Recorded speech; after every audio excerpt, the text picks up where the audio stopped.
Flanqué d'un nouveau générique, Plus belle la vie prolonge l'enquête sur la mort d'Alex Melmond. Les secrets déterrés du psychologue font froid dans le dos et Ariane ne supporte plus la situation. Du côté de Barbara, elle pensait profiter d'un crise pourtant annoncé sur le départ, mais c'était sans compter sur une mauvaise surprise qui aurait pu lui coûter cher. La révélation de trop pour Ariane. Ariane vient trouver Laetitia après la vidéo dans laquelle Melmond agresse sexuellement la mère de Kevin. Elle s'excuse et veut réparer, mais Laetitia s'énerve et lui demande de la laisser tranquille. La lieutenante est ensuite convoquée par Beau et révèle et son attitude change radicalement. Elle ne veut plus savoir ce qui est arrivé à Melmond car elle ne le connaissait pas et demande à quitter le commissariat.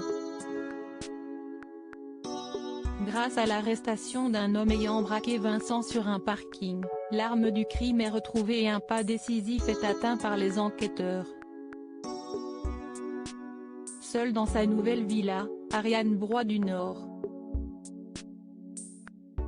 Elle se saisit de son arme du crime et s'apprête à tirer pour abréger ses souffrances. César tient à ses millions. Quant à César et Chris, ils profitent de l'absence de Chris et Elena, partis à Paris pour 24 heures, pour prendre du bon temps au bord de la piscine. Toutefois, le séjour du second duo a été écourté et ils s'apprêtent à rallier la demeure. César, au courant de la relation adultère entre Barbara et Chris, sauve la mise de la cuisinière en convainquant Elena de ne pas entrer à l'intérieur.